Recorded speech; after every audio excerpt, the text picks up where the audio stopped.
इस बुलेटिन के पेश करता है काकाजी वेडिंग मॉल वुमेन्स एक्सक्लूसिव, मोती गली, चौमोहल्ला पैलेस रोड, हैदराबाद। आदाब, मैं हूं फराज और आप देख रहे हैं बीपीएन न्यूज। फिर से एक बार गुजारिश, निहायत ही जरूरी हो तभी घर से बाहर निकलें। पुलिस ने सख्ती बढ़ा दी है। अपने घर से 3 किलोमीटर के दायरे में ही जो भी खरीदना है वो खरीदें। मास्क जरूर लगाएं। मास्क ना लगाने पर कई जगह कार्रवाई की खबरें मिली हैं। सोशल डिस्टेंसिंग का ज़रूरी ध्यान रखें। और हाँ, हमारे चैनल के वीडियो के कमेंट्स में जो हजरात इमदाद की अपील कर रहे हैं वो अपना पूरा पता भी लिखें। कई अहले खैर हजरात हमारे चैनल के कमेंट बॉक्स में कमेंट पढ़ते हैं, शायद वो आप तक इमदाद पहुंचा दे। ये सबसे बेहतरीन वक्त है एक दूसरे की मदद करने का।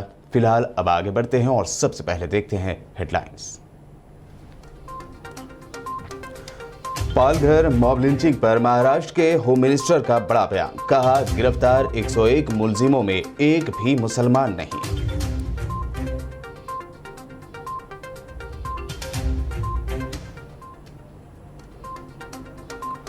तेलंगाना के अजला में कोरोना वायरस के असरात मालूम करने आला ओहदेदारों का दौरा। चीफ सेक्रेटरी और डीजीपी ने सूर्यापेट, गदवाल और विकाराबाद की सूरत हाल का लिया जायजा।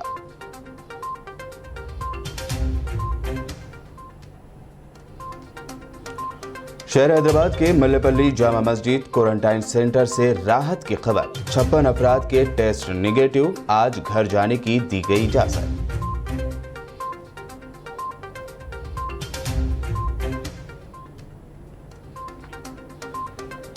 म्यूनिसिपल वर्कर्स की खिदमत की केटीआर ने की सताइश। वर्कर्स के लिए किया लंच का इंतजाम, खुद भी हुए शामिल।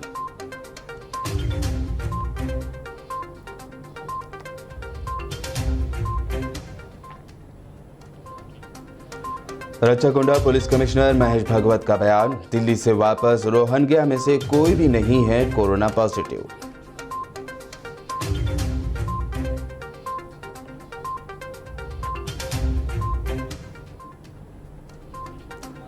और बहादुरपुरा मजलिस एमएलए मौजम खान की सेहत बिल्कुल ठीक। ओलिव अस्पताल का बयान। कल किया जा सकता है अस्पताल से डिस्चार्ज।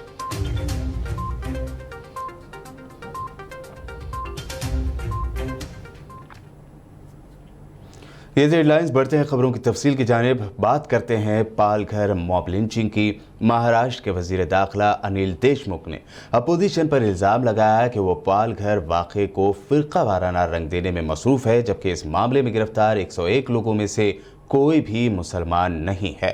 अनिल देशमुख ने फेसबुक पेज पर भी लिखा कि वाक़े के सिलसिले में गिरफ्तार किए गए मुलजिमान में से कोई भी मुसलमान नहीं है। ये बदकिस्मती की बात है कि वाक़े के बाद फ़िरका वाराना सियासत की जा रही है।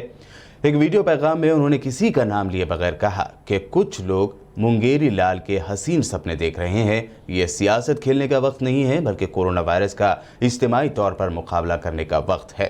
अनिल देशमुख ने बताया कि इस वाक़े के आला सतही तहक़ीक़ात का हुक्म पहले ही दे दिया गया है, जबकि पालघर के 2 पुलिस एहलकारों को फ़राइज़ में लापरवाही बरतने पर सस्पेंड कर दिया गया है। जमीयत उलमा ने पालघर मॉब लिंचिंग में साधुओं पर हमले की शदीद मजम्मत की है। जमीयत उलमा हिंद शाख बोधन के सदर मुफ्ती जाबिर शाती ने आज महाराष्ट्र मुंबई शहर के पालघर में पेश आए मॉब लिंचिंग वाक़े की मजम्मत करते हुए इसे बदबख्ताना वाक़या करार दिया। उन्होंने कहा कि मुल्क में जब से हुक्मरां जमात बीजेपी इक़्तिदार पर आई है, ऐसे वाक़यात में बेतहाशा इजाफा देखा जा रहा है। उन्होंने ऐसे वाक़े अंजाम देने वाले गुनहगारों को सख्त सज़ा देने का मुतालबा किया। महाराष्ट्र के मुंबई के पालघर में जो वाक़या हुआ है 2 साधुओं और उनके कार ड्राइवर के साथ, जिनकी भयानक अंदाज में मॉब लिंचिंग हुई और उनको पीट कर कत्ल कर दिया गया। हम मरकज़ी हुकूमत जमीयत उलमा की बोधन की तरफ से मरकज़ी हुकूमत को और इसी तरह रियासत महाराष्ट्र को दरख्वास्त करते हैं कि इन खातियों को कैफरे किरदार तक पहुँचाए और ऐसा कोई कानून बनाए जिसकी वजह से आइंदा के लिए कभी भी ऐसी मॉब लिंचिंग किसी भी जगह पर कहीं भी और किसी मजहब वाले के साथ ना हो। और जब से ये बीजेपी सरकार 2014 के बाद से आई है, उस वक्त से लेकर आज तक कई सैकड़ों वाक़यात मॉब लिंचिंग के एक ख़ास तबके के साथ होते आए हैं, जिस पर हुकूमतें खामोश रही और आज ये नतीजा हुआ कि आज हमारे काबिल एहतराम 2 साधुओं संत के साथ मॉब लिंचिंग का वाकया हुआ। अगरचे के शुबा में हुआ, लेकिन वह हमारे भाई है, वह हमारे धर्म गुरु माने जाते हैं। लिहाजा हम हुकूमत से और इसी तरह सुप्रीम कोर्ट से दरख्वास्त करते हैं कि ऐसी कोई कानून साजी करे कि जिसकी वजह से इस तरह के मॉब लिंचिंग के वाकयात ख़त्म हो जाए, बंद हो जाए। वज़ीर आला के चंद्रशेखर राव की हिदायत के मुताबिक chief secretary Somesh Kumar, DGP Mahendra Reddy और महकमा सेहत के प्रिंसिपल सेक्रेटरी शांति कुमारी पर मुश्तमिल वफद ने आज जिला सूर्यापेट का दौरा किया। इस दौरान इन ओहदेदारों ने जिला कलेक्टर दफ्तर में एक आला सतही इजलास मुनक़्क़द करते हुए कोरोना वायरस की रोकथाम के लिए किए गए इक़दाम और ज़िले की मौजूदा सूरत हाल का तफसीली जायज़ा लिया। इस मौके पर इन ओहदेदारों ने वाज़ेह किया है कि ज़िला सूर्यापेट में कोरोना वायरस की रोकथाम के लिए तमाम इक़दाम किए जा रहे हैं, जहां कोरोना के 83 मामले दर्ज किए गए हैं। इस दौरान ओहदेदारों ने हुकूमत की जानिब से जारी करदा मशवरों पर अमल करने पर जोर दिया। పాజిటివ్ కాంటాక్ట్ నుండి ఈరోజు 83 మెంబర్స్కి స్ప్రెడ్ అయినటువంటి సందర్భంగా గౌరవ ముఖ్యమంత్రి గారు ఒక high level delegation chief secretary గారి ఆధ్వర్యంలో స్పెషల్ సిఎస్ హెల్త్, అలాగే నేను, IG west zone, IG intelligence, director public health వీరందరినీ ఒక టీమ్గా ఇక్కడికి పంపించి ఇక్కడ ఉన్నటువంటి అధికారులకు ఒక గైడెన్స్, ఒక ధైర్యం, ఒక సపోర్ట్ సిస్టమ్ క్రియేట్ చేయడానికి మేము ఇక్కడికి రావడం జరిగింది। जिला सूर्यापेट के बाद chief secretary Somesh Kumar, DGP Mahendra Reddy और महकमा सेहत की प्रिंसिपल सेक्रेटरी शांति कुमारी पर मुश्तमिल वफद ने जोगुलांबा, गढ़वाल और फिर विकाराबाद का दौरा करते हुए कोरोना वायरस की रोकथाम के लिए किए गए इक़दाम और मौजूदा सूरत हाल का तफसीली जायजा लिया। शहर हैदराबाद के मल्लेपल्ली में वाक़ जामा मस्जिद में बनाए गए क्वारंटाइन सेंटर से राहत की खबर है। दिल्ली में वाक़ तबलीग जमात के मरकज़ में हुए इज्तिमा में शिरकत करके हैदराबाद लौटे लोगों को क्वारंटाइन में रखा गया था और वक्तन फ़ौक़तन इन लोगों की तिब्बी जाँच भी की जा रही थी। इन लोगों की सेहत याबी के बाद उन्हें अस्पतालों और क्वारंटाइन सेंटरों से डिस्चार्ज भी कर दिया जा रहा है। शहर हैदराबाद के मल्लेपल्ली में वाक़ जामा मस्जिद में भी क्वारंटाइन में रखे गए 56 अफराद को आज उनकी रिपोर्ट्स नेगेटिव आने के बाद घरों को भेज दिया गया, जिसमें ख़वातीन और बच्चे भी शामिल हैं। इस मौके पर इन लोगों ने अल्लाह का शुक्र अदा किया और इस दौरान महकमा सेहत और दीगर ओहदेदारान की जानिब से किए गए इक़दामात की सताइश भी की। हम लोग अल्हम्दुलिल्लाह यहाँ पर मल्लेपल्ली मस्जिद में, मरकज़ मल्लेपल्ली में क्वारंटाइन थे। तकरीबन जो है 56 लोग थे हम लोग, 56, और 2 जमातें भी हैं यहाँ पर। तो अल्हम्दुलिल्लाह सब जो है क्वारंटाइन से रिलीज़ हो रहे हैं और माशाल्लाह से सारे लोगों को जो है नेगेटिव आया है।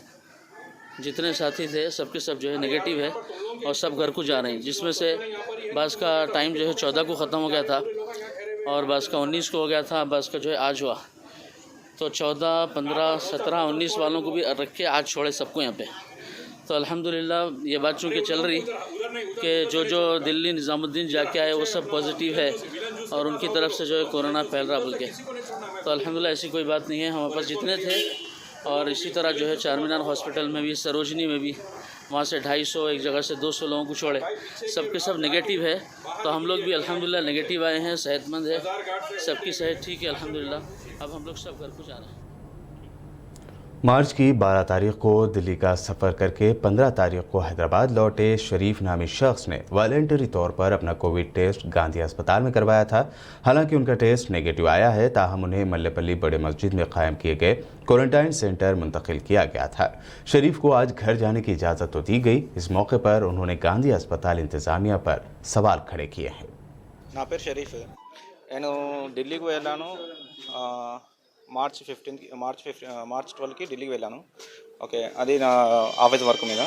నెక్స్ట్ వచ్చేసి 15కి రిటర్న్ అయ్యాను.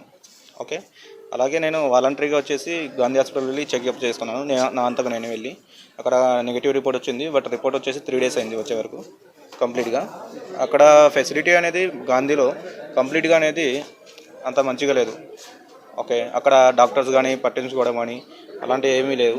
అలాగే ఇన్ కేసు ఏదైనా సంథింగ్ కాఫ్ కానీ ఫీవర్ కానీ ఏమైనా హెడేక్ కానీ ఉన్నట్లయితే వాళ్ళు ఏమీ చెకప్ కూడా చేయడం లేదు, రౌండ్స్కి డాక్టర్స్ కూడా రావడం లేదు. దాని తర్వాత అక్కడ ఆర్గ్యుమెంట్ చాలా జరిగాయి. సో అక్కడ 3 days తర్వాత ఆర్గ్యుమెంట్ చేసిన తర్వాత అప్పుడు రిపోర్ట్ ఇచ్చారు. నెక్స్ట్ రిపోర్ట్ ఇచ్చిన తర్వాత నెగిటివ్ రిపోర్ట్ వచ్చింది. నెగిటివ్ రిపోర్ట్ వచ్చిన తర్వాత వీళ్ళు మసీదుకి మళ్ళీ మర్కజ్కి తీసుకొచ్చారు. ఇక్కడ ఫెసిలిటీస్ అనేది చాలా మంచిగా ఉన్నాయి, ప్రాబ్లం ఏమీ లేదు.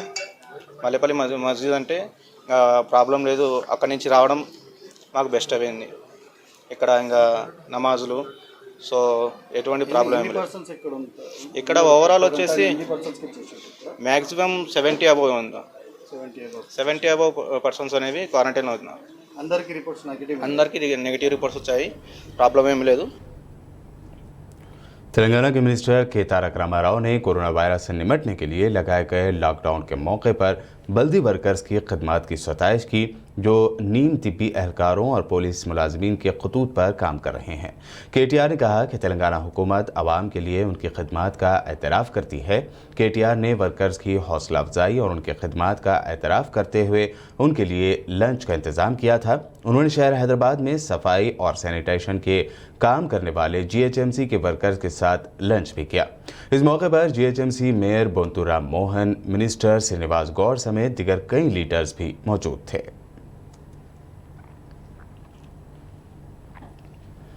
शहर हैदराबाद में बकरे के गोश्त की बढ़ती कीमतों पर तशवीश जाहिर करते हुए रियासती हुकूमत ने सख्त नोट लिया है। रियासती वजीर तलसानी श्रीनिवास यादव ने उनकी हिदायत पर महकमा एनिमल हस्बेंड्री के ओहदेदारों ने आज शहर हैदराबाद के मुख्तलिफ इलाकों का दौरा करते हुए मटन शॉप के मालिकीन को ज़्यादा कीमतों पर मटन की फ़रोख्त न करने की हिदायत दी। इन ओहदेदारों का कहना था कि लॉकडाउन की वजह से लोग पहले ही परेशान हैं, ऐसे में मौके का फ़ायदा उठाते हुए मटन की कीमतों में इजाफा दर्ज किया जा रहा था। उन्होंने मटन शॉप के मालिकीन को 700 रुपये फ़ी किलो मटन की फ़रोख्त करने की सख्त हिदायत दी, बसूरत दिगर कार्रवाई की वार्निंग भी दी। ये मटन शॉप वाले और पूरा शॉप्स में बेच रहे सो रेट्स हर एक शॉप में कम से कम आज 20-30 शॉप्स हम वेरीफाई करके पूरा उन लोगों को friendly we have given them instructions to not to sell the mutton for more price. 700 से ज़्यादा बेचने के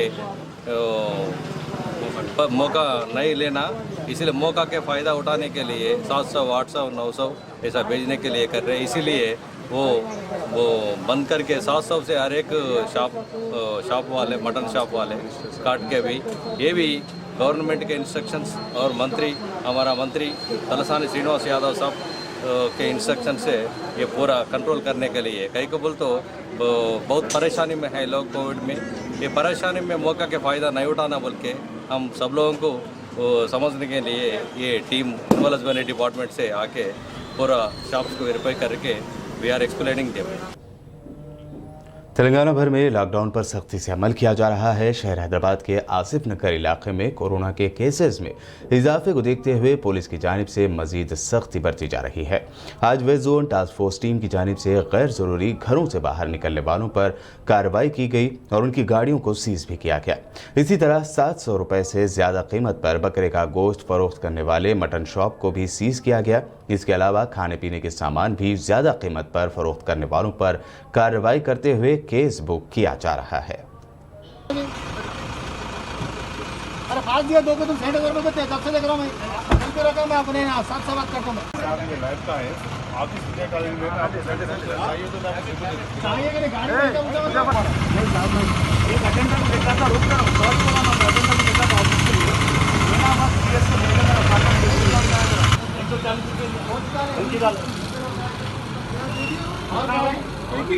140 रुपये कैसा बेचते मूंग की दाल आप सेट 140 रुपये कैसा बेचते आप 120 रुपये किलो आ रही है बोल दिया 120 रुपये आप मूंग की दाल दी होती मूंग की दाल निकालना मूंग की दाल 1 किलो का पैकेट था आप निकाल देंगे ज़्यादा अच्छा मूंग की दाल है क्या मेरी सर 1 किलो की।